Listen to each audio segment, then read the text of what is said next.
Bueno, bienvenidos a todos a una nueva sesión del curso intensivo Racetti. El día de hoy vamos a estar hablando de infecciones de transmisión sexual, de teología bacteriana con Diana Isidro. Diana es preparadora ad honorem de la cátedra de microbiología. Eh, y bueno, nada, nos está acompañando el día de hoy. Muchísimas gracias a todos los preparadores que han hecho esto posible y a todos ustedes por conectarse. Así que Diana, ya es todo tuyo. Ok, gracias. Bueno, entonces, como ya les dijo Male, hoy vamos a estar hablando de infecciones de transmisión sexual, exclusivamente aquellas que son de etiología bacteriana. Vamos a comenzar entonces hablando generalmente de los agentes causales y una clasificación sindromática de las infecciones de transmisión sexual. Luego las vamos a dividir y vamos a ver estos síndromes por separados, diferenciando entre aquellas infecciones de transmisión sexual que se caracterizan por presentar úlceras genitales, anales o perianales, luego aquellas que causan uretritis y cervicitis, y finalmente aquellas que causan flujo vaginal anormal. Entonces, como ustedes deben saber, las infecciones de transmisión sexual son aquellas que se transmiten de una persona a otra a través de contacto sexual, sea genital, anogenital u orogenital. En general, estas infecciones tienen manifestaciones agudas que van progresando hasta un cuadro clínico crónico y son muy importantes debido al daño físico, psicológico y económico que causan a todos los seres humanos que las padecen. Aquí podemos ver de manera general los agentes causales de las infecciones de transmisión sexual. Vemos que entre las bacterias hay múltiples bacterias que pueden causar, bacterias de todos tipos que pueden causarlas, desde cocos, espiroquetas, bacilos gram-negativos, bacterias intracelulares. Dentro de lo que son los virus, tenemos al herpes, papiloma, virus de hepatitis A, B y C, Epstein-Barr, citomegaloliovirus y el mismo virus de inmunodeficiencia humana. Entre los protozoarios nosotros tenemos a las tricomonas y entre los artrópodos a Sarcoptes scabiei y Phitrius pubis. Entonces, esta es la clasificación sindromática sobre la cual vamos a estar trabajando el día de hoy. Vamos a tener entonces primero que estudiar aquellas que se caracterizan por úlceras genitales, anales o perianales, que son infecciones como el chancro blando chancroide, el granuloma inguinal, linfogranuloma venéreo, sífilis y herpes genital, que aunque es causado por un virus, bueno, vamos a verlo brevemente porque es un importante diagnóstico diferencial de todos los anteriores. Las uretritis y cervicitis nosotros las dividimos en gonocóxicas y no gonocóxicas, esto vamos a estar estudiando, y aquellas que causan flujo vaginal anormal, bueno, tenemos la vulvovaginitis candidiásica y la vaginosis, que bueno, es causada por un hongo, como ustedes ya vieron en la primera clase, introducción a micro, pero también la vamos a ver porque es un importante diagnóstico diferencial, y la vaginosis bacteriana, que es causada por un grupo diverso de bacterias. Ok, la primera infección que vamos a estar estudiando el día de hoy es el chancro blando o chancroide. Esta es producida por Haemophilus ducreyi, el cual es un bacilo corto gram negativo más inmóvil. Este bacilo nosotros lo podemos encontrar aislado, como pueden ver aquí, o formando cadenas de 10 o 15, y por eso se le conoce también como estreptobacilo de Ducreyi. Este bacilo corto a veces adopta una forma tan corta que aparenta ser un coco, entonces también se le puede denominar como cocobacilo, sin embargo es más correcto, y para evitar confusiones, nosotros decirle bacilo corto. En cuanto a su coloración, que ya dijimos que es gram negativa, es decir, que va a retener la safranina y le va a otorgar una coloración rosada, tenemos que a veces no se llega a teñir por completo, se tiñe mejor en sus bordes y no tanto en el centro, lo cual le da un aspecto de cadena de bicicleta. Algunos dicen que como de un imperdible, y precisamente esto por las propiedades de extinción, que es una coloración bipolar. Todos los hemófilos es importante que sepan que son nutricionalmente exigentes. Entonces, ellos solamente van a crecer en medios enriquecidos que posean sangre. ¿Por qué? Porque ellos para crecer necesitan de los factores o hemina que están presentes en la misma.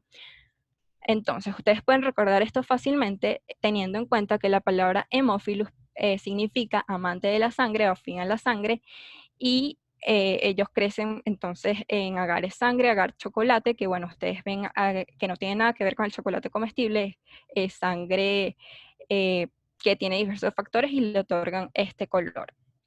Por lo mismo de que son microorganismos muy exigentes, también son muy lábiles y crecen nada más a una temperatura de entre 33 y 35 grados centígrados en los cultivos ellos y se presentan, crecen como colonias pequeñas y grises que se desprenden fácilmente del medio.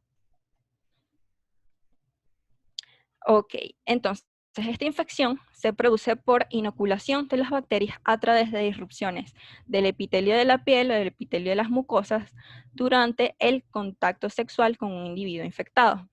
Una vez que ingresa, entonces Haemophilus ducreyi va a estar en contacto con diversas células del sistema inmune como neutrófilos o macrófagos, pero no va a ser fagocitada, por lo cual se plantea que en la patogenia de este microorganismo es muy importante la evasión fagocítica.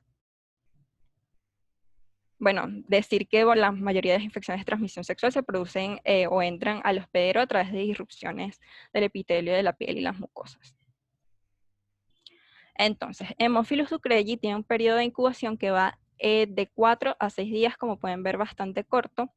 El periodo de incubación es el periodo que transcurre entre la entrada del microorganismo hasta la producción de síntomas y signos.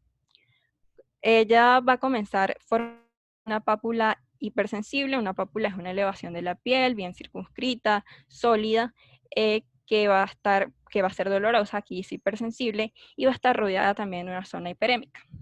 Esta pápula va a evolucionar rápidamente hasta formar una úlcera, como pueden ver aquí, que se caracteriza por ciertas cosas, que es que va a ser una úlcera muy dolorosa, una úlcera que tiene bordes definidos y que no va a estar indurada alrededor. Esto es importante porque para diferenciarla o orientarnos más o menos en lo que sería el diagnóstico en comparación a otras infecciones de transmisión sexual que también presentan úlceras, entonces atentos a estas características. Es probable que nosotros veamos también lesiones satélites que se producen por autoinoculación, es decir, la persona se toca a sí misma la úlcera y va moviendo el microorganismo de un lado a otro y produciendo diferentes lesiones. Y en aproximadamente la mitad de los pacientes se produce una linfadenopatía regional, es decir, en los ganglios inguinales. Una linfadenopatía es como que un aumento de volumen de los ganglios, estos se vuelven palpables, se vuelven dolorosos y pueden romperse y vertir algún tipo de secreción. Bueno, y aquí dejando las ilustraciones, ven cómo se ven las lesiones, este chancro blando, que como ya se dijo es una úlcera dolorosa de bordes definidos y sin induración alrededor. Esta falta de induración alrededor es la que le da el nombre al chancro blando, a la infección. Aquí pueden ver lesiones satélites y bueno, ven que se presentan tanto en hombres como en mujeres. ¿Cómo se realiza el diagnóstico? Bueno, ya que hay múltiples infecciones que se presentan con úlceras, siempre vamos a decir que el diagnóstico clínico es impreciso. Sin embargo, es importante que nosotros conozcamos todas las características de las lesiones, de las úlceras, porque nos va a permitir orientarnos hacia el diagnóstico certero. Además, si nosotros tenemos nuestro diagnóstico clínico o una impresión diagnóstica y luego realizamos un examen directo con Gram y vemos los bacilos cortos gram negativos, la disposición que ya hablamos, vamos a orientarnos a que efectivamente estamos hablando de. Entonces, cada vez que sea posible, nosotros vamos a buscar aislar Haemophilus ducreyi a partir de una muestra de la lesión, o puede ser también a partir de un aspirado de los ganglios linfáticos supurativos para poder confirmar este diagnóstico. El cultivo, si debe realizarse, sería en agar chocolate, por lo que ya hablamos de las propiedades del mismo. Otras consideraciones que tenemos que tener en cuenta es que los pacientes que han tenido chancroides pueden tener infecciones repetidas, lo que indica que la infección natural no nos va a conferir una inmunidad protectora. Y esto también es importante para, el segundo punto sería importante para todas las infecciones de transmisión sexual, y es que deben identificarse a los contactos sexuales y administrarse tratamiento. Aquí dice si hubieran tenido un contacto sexual durante los 10 días previos al inicio de los síntomas, es decir, pocos días, porque el periodo de incubación es corto, de 4 a 6 días, así tenga o no tenga síntomas clínicos de infección este contacto. La segunda infección que vamos a estudiar el día de hoy va a ser el granuloma inguinal, granuloma venéreo, también conocido como adenovanosis. El agente causal es Klebsiella granulomatis, que es una bacteria, es un bacilo corto gram negativo, considerando las características de su pared. Sin embargo, nosotros no realizamos como que la tinción de Gram para identificarlo, por lo cual podemos obviar esta característica en la descripción. Son bacilos cortos que se van a encontrar tanto extracelular como intracelularmente. Y ya aquí, esta es una ilustración, vamos a ver una imagen real. Pueden agruparse formando esta estructura, digamos, que se conoce como cuerpo de Donovan y es como que el gol estándar del diagnóstico. La observación, bueno, la hacemos a través de, utilizando técnica de James. La incubación en el caso de Klebsiella granulomatis es de 8 a 80 días. Comienza también como una pápula, pero en este caso va a ser indolora. Esta pápula va a estar rodeada de una zona hiperémica y va a evolucionar hacia una úlcera que tiene como característica ser granulomatosa, exuberante, rojo intenso, bordes enrollados hipertróficas, y es una úlcera que va a tener una evolución crónica y progresiva, es decir, se va a agrandar y se va a seguir agrandando. Se caracteriza también porque sin importar el tamaño de estas lesiones, ella va a permanecer siendo no dolorosa. Podemos también encontrar lesiones satélites por autoinoculación y bueno, estas lesiones satélites pueden confluir todas y formar, bueno, una úlcera mucho más grande. Decimos de igual forma que el diagnóstico clínico es impreciso. Entre los diferenciales que debemos considerar es el chancroide, verrugas genitales ulceradas, sífilis primaria o secundaria, incluso carcinoma epidermoide. Y bueno, también son posibles las coinfecciones en las que en una sola úlcera podemos observar varios agentes causales. Siempre vamos a buscar entonces un examen de confirmación. Realizamos la toma de muestra realizando un raspado de los bordes de la adhesión o una biopsia del tejido granulomatoso. El examen directo lo podemos hacer por frotis por aposición y utilizando la tinción de Giemsa. Y el cultivo no es cultivable en los medios corrientes, solamente se ha cultivado, o sea, solo se utilizan cultivos celulares, pero estos son muy difíciles de utilizar, son muy difíciles de que los utilicemos comúnmente, entonces simplemente se reservan para investigación. Ok, la tercera infección que vamos a estudiar el día de hoy es el linfogranuloma venéreo. Es causado por Clamidia trachomatis en sus serotipo, genotipo, serovariedad L1, L2 y L3. Y es que con Clamidia trachomatis hay que considerar que dependiendo de la serovariedad va a causar 3 patologías importantes. Las serovariedades de la A a la C causan una queratoconjuntivitis infecciosa que recibe el nombre de tracoma y es la primera causa de ceguera infecciosa a nivel mundial. Los serotipos, serovariedades del D a la K, causan una infección genital que vamos a ver en un ratito. Y las serovariedades L1, L2 y L3 causan, bueno, esta infección de nódulos linfáticos que se conoce como linfogranuloma venéreo.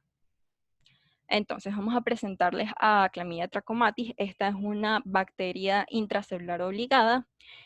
Si consideramos las características de su pared, podríamos decir que es similar a Gram negativa, sin embargo, nosotros no usamos la tinción de Gram para identificarla, por lo cual podemos obviar también esto. Tiene forma circular y bueno, su cultivo también requiere para crecimiento cultivos celulares. En cuanto a su morfología, ya hablamos que es circular, pero se va a presentar de dos formas: forma de cuerpo elemental y forma de cuerpo reticulado. El cuerpo elemental es el infectante que entra a la célula del hospedero y una vez aquí, en un periodo de 12 a 48 horas, se transforma en un cuerpo reticulado, que es una forma que sí es metabólicamente activa y es capaz de reproducirse por fisión binaria. Una vez se comienza a reproducir, los cuerpos reticulados pueden transformarse nuevamente en cuerpos elementales que una vez que saturan a la célula, esta se rompe, se diseminan y van a infectar otras células. Entonces, este conjunto de cuerpos reticulados que están dentro de la célula se pueden como inclusiones. Vamos a verlo en la siguiente lámina. Porque es cuerpo reticulado, cuerpo elemental, no se pueden observar tan fácilmente, sin embargo, los cuerpos de inclusión sí, es decir, todo este grupo de cuerpos reticulares y cuerpos elementales. Estas inclusiones entonces contienen una progenie de aproximadamente 100 a 500 cuerpos elementales y reticulados. Y bueno, como pueden ver, los estamos observando también con la tinción de James. El periodo de incubación de clamidia trachomatis es a 30 días. Esta es una enfermedad que se caracteriza por ser invasiva y sistémica. Bueno, va a comenzar la lesión primaria también como una pápula que luego se va a ulcerar. Esta va a tener síntomas escasos o nulos y luego remite, es decir, que desaparece. Semanas después es que se va a comenzar a producir una linfadenopatía en los ganglios que van a drenar esta lesión primaria, es decir, en el caso de los hombres, mayormente ganglios inguinales, mientras que en las mujeres pueden ser ganglios inguinales, femorales o ganglios obturadores, ganglios pélvicos, precisamente porque la lesión primaria puede ubicarse en el interior de la vagina también. También se presentan síntomas sistémicos como fiebre, cefalea y mialgias, e inicialmente estos ganglios van a ser discretos y sensibles, es decir, dolorosos también, con un eritema de la piel que los está cubriendo. Posteriormente se va a formar entonces un bubón que va a romperse, puede romperse y dar paso a la formación de abscesos, fístulas y trayectos fistulosos, como pueden ver en estas imágenes. Es decir, el ganglio comenzó y llegó a romperse. También cuando hay exposición rectal puede producirse una proctocolitis que evolucione a estenosis rectal. Esta proctocolitis endoscópicamente se ve como una mucosa eritematosa, un exudado, pueden observarse vesículas, etc. El diagnóstico clínico, nuevamente, nosotros decimos que es impreciso, sin embargo, guiándonos de las características clínicas que ya comentamos, y si es que no hay una coinfección que nos esté dificultando la identificación o nuestro diagnóstico presuntivo, nosotros podemos guiarnos muy bien de él.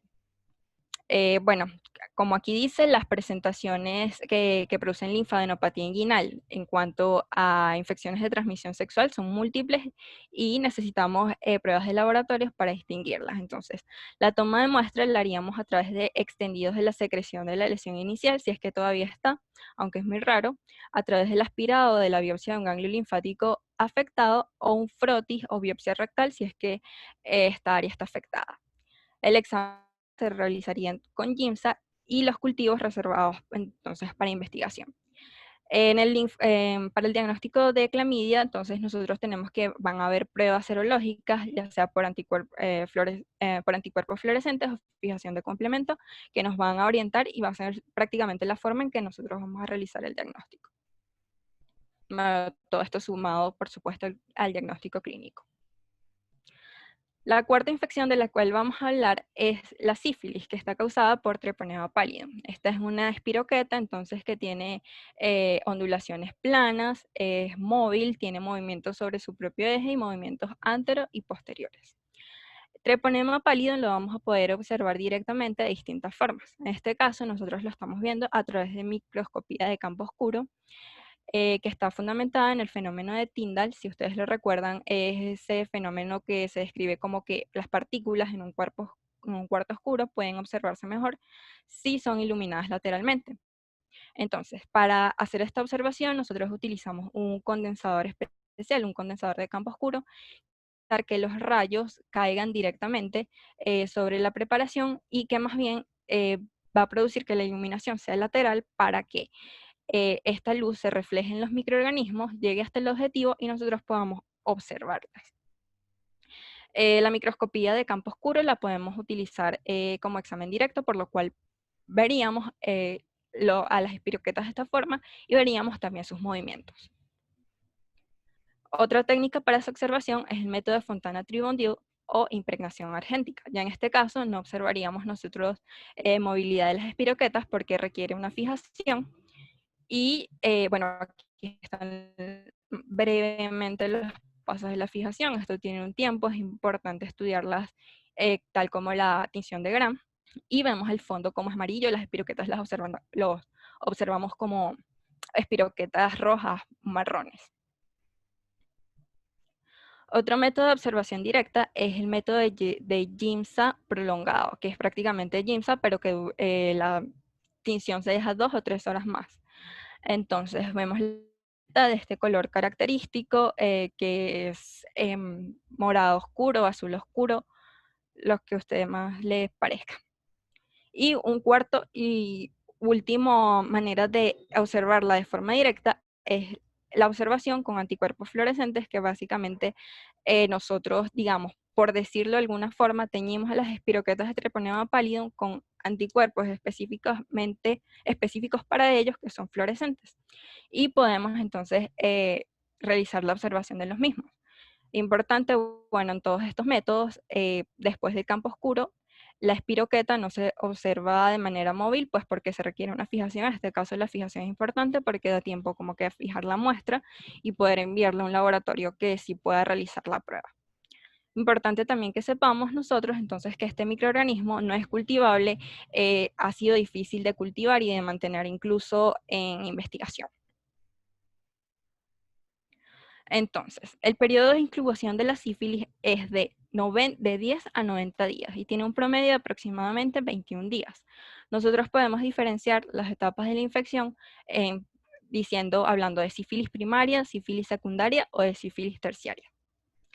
Entonces, una característica histológica, comenzamos con la primaria, una característica histológica importante en la sífilis es una endarteritis obliterante que se produce en los vasos sanguíneos. Esta endarteritis va a producir una necrosis del tejido y es ella la que va a dar origen al chancro sifilítico. Este chancro sifilítico, que es claro una úlcera, tiene ciertas características y es que está indurada, es decir, no es a diferencia del chancro blando, por ejemplo, tiene un fondo liso y no supurante. Esta lesión solitaria puede pasar inadvertida, sobre todo, por ejemplo, en mujeres o en hombres que tienen sexos con hombres, ya que como la úlcera no molesta, el paciente no se revisa, no se da cuenta que la tiene. Y si se da cuenta, resulta que esta úlcera en un periodo de 3 a 6 semanas desaparece sin dejar señales o una pequeña... Entonces el paciente dice, nada, me curé, ya no voy a consultar por esto. Aquí en la imagen entonces pueden ver este chancro sifilítico en hombres, mujeres, y si hay contacto orogenital, entonces también podemos ver lesiones en la mucosa oral, aquí por ejemplo en la lengua. Los chancros genitales van a menudo acompañados de adenopatías inguinales, frecuentemente son bilaterales, y bueno, como ya dije, consisten en ganglios hipertrofiados y también son indoloros. Estos ganglios pueden persistir incluso después de la desaparición del chancro primario. Aquí, como pueden ver, este paciente también son frecuentes las adenopatías cervicales. Este paciente tiene una adenopatía cervical y es el mismo que tiene esta úlcera sifilítica en la lengua. La fase secundaria o diseminada comienza a hacerse evidente entre 4 y 10 semanas después de la aparición del chancro y se va a asociar a una mayor carga de treponemas en la circulación sanguínea y en los tejidos. Entre las manifestaciones clínicas que nosotros vamos a observar, bueno, decir que son muy variadas. De hecho, la sífilis se conoce como una enfermedad que puede ser simuladora de muchas otras patologías, sobre todo desde el punto de vista dermatológico, y presenta, por ejemplo, una erupción que puede ser macular, papular, anular o una combinación de todas estas que va a comenzar generalmente en troncos, de ahí va a dirigirse a miembros superiores e inferiores e incluso va a afectar palmas y plantas, lo cual es una característica importante porque nos va a permitir diferenciarla de, por ejemplo, pitiriasis rosada o de pitiriasis rosada y otras manifestaciones dermatológicas que están las palmas y las plantas, que siempre las respetan. En este periodo también se presentan adenopatías generalizadas. De hecho, un signo que nos tiene que hacer pensar en buscar estudiar sífilis en un paciente es que se presente una adenopatía epitroclear, y también se presentan síntomas constitucionales como lo son febrícula, malestar general, faringitis, anorexia, pérdida de peso, artralgias y mialgias. También se puede producir en pacientes que están muy inmunosuprimidos, por ejemplo, aquellos que tienen VIH, una variante que se conoce como sífilis maligna, en la cual hay una erupción que es mucho más florida que esta, es decir, esta erupción tiene tiene características más abundantes, más como de costras, y el paciente se ve muchísimo más afectado. Luego de esta sífilis secundaria, la infección entra en un periodo de latencia, que no quiere decir que se curó, la infección sigue, pero no va a producir manifestaciones clínicas. Nosotros vamos a diferenciar entonces en una latencia precoz que comprende el primer año y en el que es más frecuente las recaídas en lo que serían las manifestaciones de la sífilis secundaria, y una sífilis tardía que comprende el periodo después de un año, en el cual las recaídas ya no son tan frecuentes. Mira, fíjese aquí que, aquí volviendo brevemente a la fase secundaria, puede presentar estos condilomas planos como manifestaciones dermatológicas de sífilis. Como les estaba diciendo, es como una gran simuladora, sobre todo desde el punto de vista dermatológico. En la latencia, el periodo de latencia, la única manera de realizar el diagnóstico es mediante serología, que así se va a mantener reactiva. Ahora, seguimos, hablamos ahora de sífilis terciaria. Esto es, se refiere tanto a la infección persistente pero inactiva de sífilis como a la enfermedad terciaria que va a ser clínicamente aparente, ya sea por sífilis cardiovascular, neurosífilis o gomas benignos, que son estas lesiones que están observando y ya hablaremos de ellas. Pero ¿qué pasa? Que resulta que neurosífilis es un término técnicamente incorrecto, ya que no todas las formas de neurosífilis aparecen en la etapa final de la enfermedad. Y es que nosotros ya hablamos que los treponemas se van a encontrar en la sangre desde periodos tan tempranos como la sífilis precoz, en las primeras etapas de la sífilis. Entonces podrían producirse desde entonces manifestaciones neurológicas manifestaciones neurológicas en cualquiera de estas fases. ¿Qué podría verse afectada desde el punto neurológico en un paciente con sífilis? Bueno, el paciente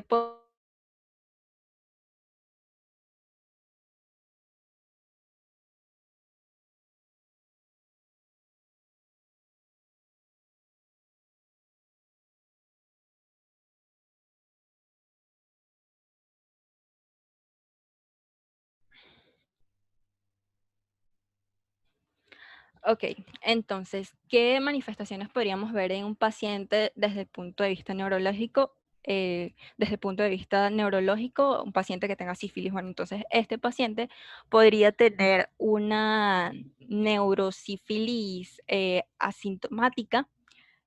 Es decir, que si nosotros observáramos el líquido cefalorraquídeo, simplemente observaríamos alteraciones del líquido cefalorraquídeo, es decir, veríamos pleocitosis y un BDRL reactivo, o podríamos también ver una meningitis sifilítica, que es prácticamente una meningitis aséptica, o una sífilis meningovascular, en la cual se presentan signos de focalidad neurológica debido a infartos de los vasos cerebrales. Bueno, esto por la misma endarteritis que estábamos hablando, se pueden producir signos de focalidad neurológica como hemiplegia, hemiparesia, tal como si fuera un ictus por aterosclerosis. Sin embargo, ¿qué pasa? La edad del paciente, que generalmente va de entre 30 y 50 años, es decir, algo más joven que estos que presentan en un ictus por aterosclerosis, nos puede orientar a ir a estudiar sífilis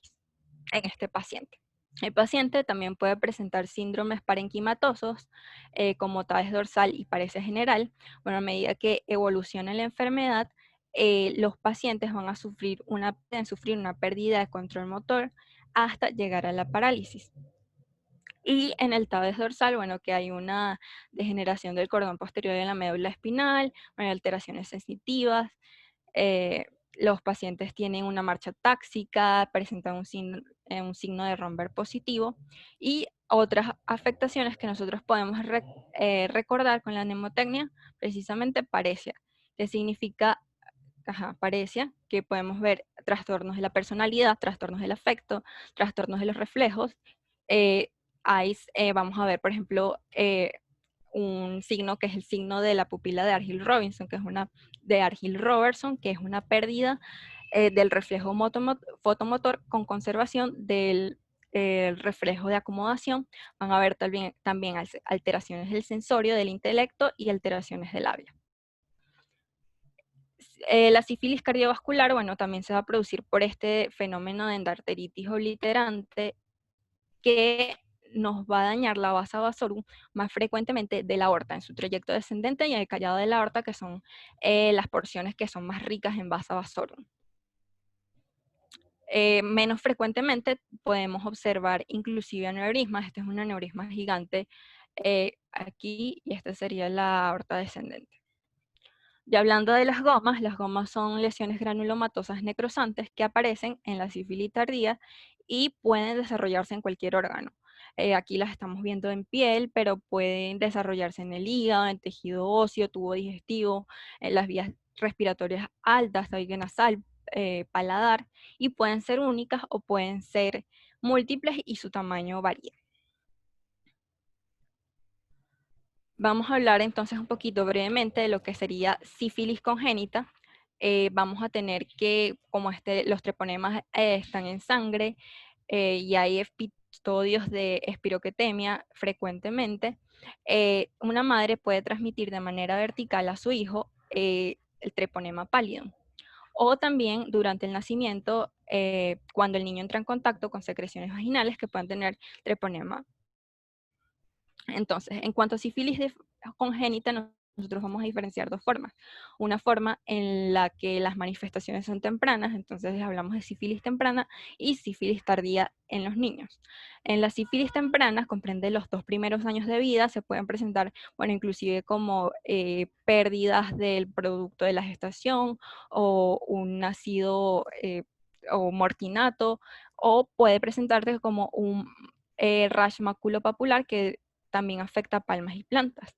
También puede presentarse daño en el hígado, en el vaso, esto lo vamos a observar como una hepatoesplenomegalia, daño del nervio óptico, una nervitis óptica. En lo que sería la sífilis tardía, en cuanto a sífilis congénita, nosotros podríamos observarla cuando el niño va creciendo y vamos a observar, por ejemplo, esta nariz, que es una nariz en forma de montar y nos debe hacer pensar em, en sífilis congénita. También podemos observar una malformación tibial en la cual hay una concavidad medial, Hutchinson, que son estos dientes, si pueden ver aquí, hay una sierrita como extraña, y pérdida auditiva también. Entonces, vamos a hablar ahora del diagnóstico. Para hacer diagnóstico de treponema pálido, nosotros podemos utilizar métodos directos o métodos indirectos. Los métodos directos son estos, los que ya hablamos, es decir, observación mediante campo oscuro, el método de Fontana-Tribundieu, Jensa prolongado, anticuerpos fluorescentes, y los métodos indirectos son todos aquellos en los cuales, por supuesto, no vamos a estar observando a la espiroqueta y los vamos a dividir en dos: las pruebas que son no treponémicas y las pruebas treponémicas. Las pruebas no treponémicas son estas, por ejemplo, el RPR, el BDRL, y van a identificar anticuerpos que se forman contra antígenos que no son específicos de treponema pálido, es decir, son anticuerpos contra antígenos que se producieron por el daño de la espiroqueta al tejido. Incluso el más frecuente o el que más nombrado es la cardiolipina, y este es un antígeno que no solo se encuentra en los tejidos dañados treponema pallidum, sino que se encuentra en el mismo treponema pallidum y es uno de los lípidos más importantes que tiene esta propia espiroqueta. Mientras que las pruebas treponémicas son aquellas que detectan anticuerpos contra antígenos específicos de treponema pallidum, y son aquellas como el TPPA y el FTABS. Ok, aquí les puse más o menos un esquema para que podamos orientarnos, ya que los métodos diagnósticos que nosotros vamos a utilizar van a depender de la fase de la infección, si es fase primaria, secundaria, si es un periodo de latencia, terciaria, o si vamos a evaluar la respuesta al tratamiento. Entonces, en la fase primaria, que es en la cual se presenta el chancro, y en la fase secundaria, donde está esta erupción que es maculopapular, pustulosa y todo lo demás, nosotros podemos utilizar los métodos directos porque todas estas lesiones son ricas en treponemas. Las pruebas no treponémicas, las pruebas indirectas, que pueden ser no treponémicas o treponémicas, las podemos utilizar recién a partir de la 4ª o 6ª semana después de la aparición del chancro. Y son las que más usamos en las sífilis secundarias porque alcanzan, bueno, los títulos máximos en esta etapa. Incluso se ha dicho últimamente que en esta fase es preferible, bueno, sobre todo en una fase primaria, es preferible hacer uso de las pruebas treponémicas en lugar de las pruebas no treponémicas porque han demostrado ser más sensibles. Esta información la pueden corroborar en el libro Mandel de enfermedades infecciosas, así que no está como que todavía muy claro. En la fase de latencia, en la cual no hay manifestaciones clínicas, solo podremos hacer el diagnóstico a través de las pruebas treponémicas y no treponémicas. ¿Qué pasa? Generalmente cuando es una cuestión de cribado, un examen, nosotros realizamos exámenes que son no treponémicos y cualitativos. Luego, si la persona sale positiva, pasamos a hacer exámenes puede ser exámenes treponémicos cuantitativos o pruebas treponémicas que son, bueno, más específicas. Es decir, las pruebas no treponémicas son más sensibles para identificar a todo aquel que tenga una infección, y las pruebas treponémicas son más específicas en el sentido que nos van a dar la seguridad de que no es un falso positivo. En la fase terciaria, bueno, ya nosotros utilizamos las pruebas treponémicas, y las pruebas treponémicas, una vez que se hacen reactivas, no dejan de ser reactivas en los pacientes, en la mayoría de los pacientes, en un 90% de los pacientes por muchísimos años. Y también, bueno, podríamos llegar a realizar pruebas no treponémicas sobre líquidos cefalorraquídeos si, por ejemplo, estamos sospechando de neurosífilis. Sin embargo, la utilidad de realizar esto se está cuestionando mucho últimamente. Entonces, ya que las pruebas treponémicas, una vez que se hacen reactivas, permanecen reactivas en la mayoría de los pacientes, nosotros no podemos utilizarlas para evaluar la respuesta al tratamiento. Es decir, para estudiar los títulos de anticuerpos, que nosotros veamos como que, ok, van a descender o no van a descender porque se van a mantener en los mismos niveles. Para eso, utilizamos las pruebas no treponémicas de carácter cuantitativo, que sí nos va a permitir, bueno, determinar la dilución, a qué dilusión, bueno, nos va a permitir determinar diluciones a las cuales sigue siendo el suero del paciente reactivo, y nos va a permitir ver esa disminución y mejoría del paciente. En cuanto a lo que sería la sífilis congénita, nosotros realizamos el diagnóstico tomando muestras del suero tanto de la madre como del niño, evaluamos los niveles de titulación y vemos que si estos son por lo menos 4 veces más altos en el niño que en la mujer, hay sífilis congénita. También podemos ayudarnos de una punción lumbar o de realizar un rayos X para ver si hay malformaciones óseas, un examen ocular o un examen también auditivo. Entonces, como conclusión, el diagnóstico de la sífilis es fundamentalmente clínico y serológico. Nosotros tomaríamos muestras de las lesiones húmedas y exudativas, tanto de las sífilis primarias y secundarias, y el examen directo lo podemos realizar a través de la microscopía de campo oscuro. Como ya dijimos, no es posible realizarlo con treponema pallidum, y seguimos usando lo más común de utilizar, más fácil, es realizar serología, tanto las pruebas treponémicas y las no treponémicas. Ok, entonces hasta aquí vamos a hacer un breve resumen de lo que hemos visto, que son estas infecciones de transmisión sexual que se caracterizan por tener úlceras ya sea genitales, anogenitales, y son el chancro blando, el granuloma inguinal, el linfogranuloma venéreo, sífilis y este importante diagnóstico diferencial, que es el herpes, que también se puede presentar como úlceras, y es importante que nosotros sepamos diferenciar. El herpes, bueno, es causado por el herpes simplex virus 1 o 2, más frecuentemente en el área genital es el 2, aproximadamente 80% de las lesiones son por herpes virus 2, mientras que herpes virus 1 es más común en las lesiones orales, en las lesiones que van de la mitad del cuerpo hacia arriba. El periodo de incubación del herpes es de 2 a 25 días, y es importante que sepamos que, bueno, este virus no se cura, causa una infección recurrente, es decir, aparece primero como lesiones vesiculares, lesiones que se pueden volver ulcerativas y son múltiples, como pueden ver aquí, duran unos 10-14 días y luego desaparecen, pero luego van a volver a aparecer precisamente porque es una infección recurrente.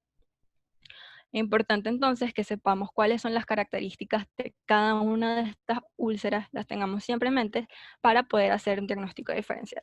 Y lo que brevemente les mencioné, que es que puede haber infección por uno o por dos de estos por 2 de estos microorganismos, incluso 3, en el cual la úlcera o la manifestación clínica va a perder como que esa característica y va a ser necesario que entonces nosotros sepamos a qué pruebas recurrir para realizar el diagnóstico, los diagnósticos.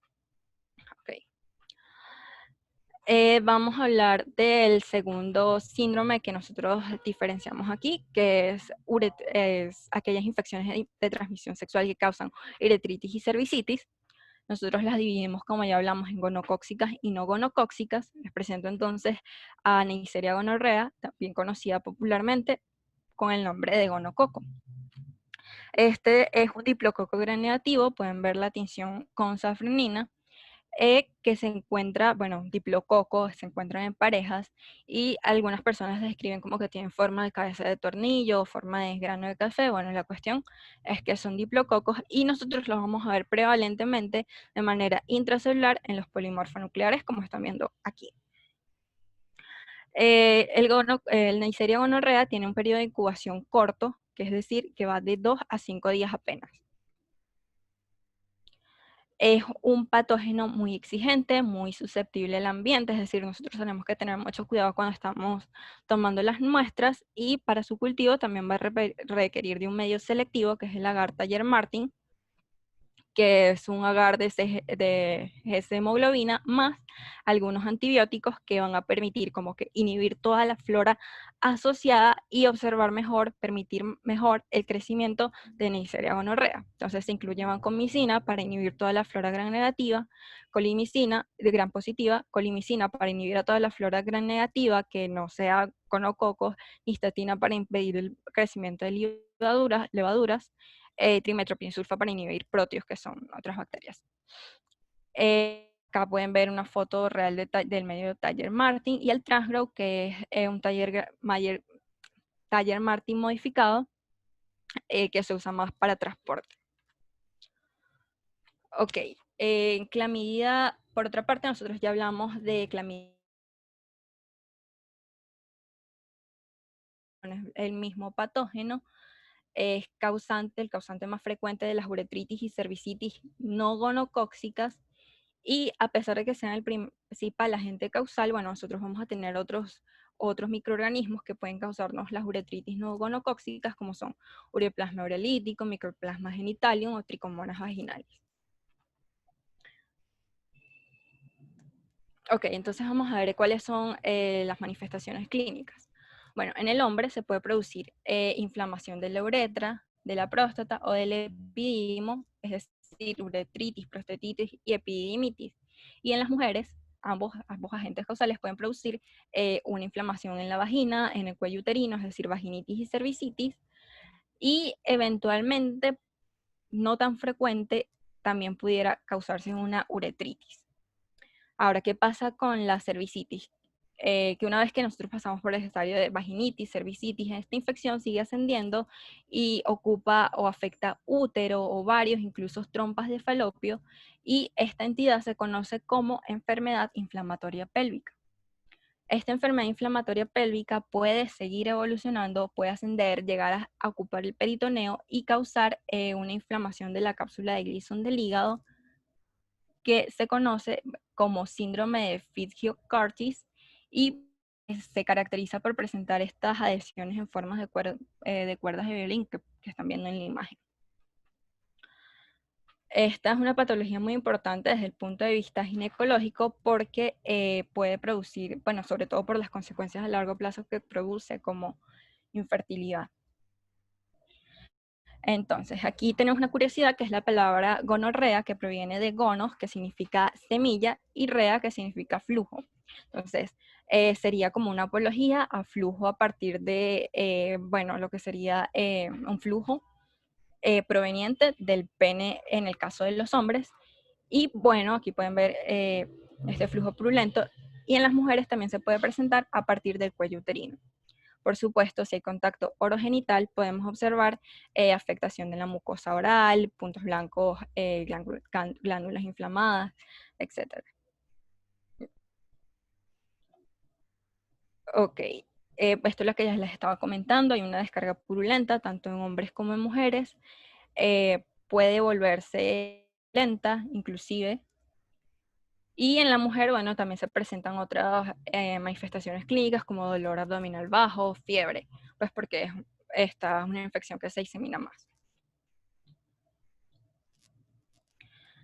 La toma de la muestra, ¿cómo la realizaríamos? Bueno, tomando este flujo y observándolo con la tinción de Gram. De hecho, en los hombres, la tinción de Gram tiene una sensibilidad y especificidad que va del 95 a 100% de que vamos a realizar el diagnóstico simplemente con observar esta secreción con tinción de Gram. Mientras que en las mujeres es un poco diferente, la sensibilidad y la especificidad es más baja, de 40 a 60%, y se hace generalmente necesario realizar un cultivo en taller Mart. Esta es otra diferencia para que ustedes tengan en cuenta entre la cervicitis, que es causada por Neisseria gonorrea y por Clamidia trachomatis, y es que la cervicitis, que es producida por Neisseria gonorrea, es mucho más aparatosa, se produce antes y se hace el diagnóstico más fácilmente, mientras que la evolución de Clamidia trachomatis es como que más lenta, más sinuosa, tiende a pasar más desapercibida, y es ahí cuando se producen entonces las consecuencias a largo plazo, que la mujer se da cuenta recién que tuvo una infección por clamidia cuando se encuentra en su consulta ginecológica y le dicen que es infértil. Entonces, regresando a lo que sería, mencionando nuevamente cómo sería la toma de la muestra, bueno, tomamos la secreción de meato uretral en el caso de los hombres, la secreción del canal endocervical en el caso de las mujeres, realizamos un examen con Gram, y los cultivos, si son necesarios, en el caso de Neisseria gonorrea, los realizamos en taller Martin, y para Clamidia trachomatis, bueno, cultivos celulares, el de preferencia es McCoy. Ok, ya estamos llegando casi al final, y son prácticamente diagnósticos diferenciales como para esta cervicitis o endocervicitis mucopurulenta, que es causada por clamidia o Neisseria gonorrea. Nosotros debemos entonces estar conscientes que debemos conocer otras patologías, como por ejemplo las vulvovaginitis que se producen por cándida. Dijimos que es un hongo, pero también nos ocasiona un flujo purulento del cual nosotros tenemos que hacer un diagnóstico diferencial. Entonces, la vulvovaginitis por cándida se caracteriza porque tiene una secreción que tiene aspecto de ser leche cortada. Algunos dicen como que queso cottage o queso queso ricota, y aquí, bueno, comienzan, como ya pueden ver, las comparaciones que a algunos les parecen odiosas con la comida, pero que nos van a servir como para recordarlas, tenerlas siempre en mente. Por otra parte, las vaginitis que se producen monas producen un flujo que es una secreción que tiene un aspecto más de leche condensada, es más amarillenta, y el cuello uterino se ve afectado y presenta este aspecto como aframbuesado, si ustedes se lo imaginan a partir de esta imagen. Las vaginosis bacterianas, bueno, son producidas por un conjunto de bacterias que se conocen como complejo GAM, es decir, comprenden Gardnerella vaginalis, anaerobios, mobilung o micoplasmas, y se caracterizan porque no es tanto el flujo visible, sino el olor, un olor característico a pescado. Y bueno, como ya mencionamos, las endocervicitis mucopurulentas, que pueden ser Clamidia trachomatis, Neisseria gonorrea. Aquí, para los que no han visto especuloscopias aún, bueno, ven la característica de un cuello uterino normal, cuello uterino inflamado eh, y que tiene una descarga purulenta. Importante que sepamos también a este punto, no todas estas son disculpen, no todas estas son infecciones de transmisión sexual. La cándida no es una infección por transmisión sexual. Eh, en algunos casos, contados casos muy excepcionales, si una mujer que tiene abundante cándida en su flora normal tiene contacto sexual con un hombre que es más bien inmunosuprimido, podría producirse, eh, que podría desarrollar este hombre una balanitis candidiásica, pero no es lo común. O sea, cándida forma parte de la microbiota normal de la vagina, es una infección que se produce por alteración de la misma, y no decimos que es una infección de transmisión sexual. Vaginitis por tricomonas sí es una infección que se transmite sexualmente. De hecho, los hombres presentan en lugar de esto una uretritis. Vimos más arriba que es causa de uretritis no gonocóxica. Las vaginosis bacterianas, bueno, el nombre lo dice todo. Y tampoco son infecciones de transmisión sexual, es decir, se producen más bien por alteraciones de la microbiota normal o de la microbiota vaginal, es decir, que el sobrecrecimiento de Gardnerella vaginalis y la disminución de la flora normal del Lactobacillus va a producir la infección, y bueno, las endocervicitis que ya causadas por clamidia y Neisseria, ya dijimos que son infecciones de transmisión sexual. Entonces, bueno, nuevamente este cuadro, Cándida afecta vulva y vagina, presenta además de la secreción característica, prurito, mucho prurito y eritema. Y el diagnóstico lo podemos realizar mediante un examen en fresco con KOH, en el cual vamos a observar, por ser, bueno, una levadura, vamos a observar, bueno, un hongo levaduriforme, para ser más exactos, hifas y blastoconidias. En la vaginitis por tricomonas vamos a ver afectado tanto vagina como cuello uterino. Vamos a ver esta secreción característica y el cuello aframbosado, y el diagnóstico lo podemos observar, realizar por un examen fresco entre lámina y laminilla.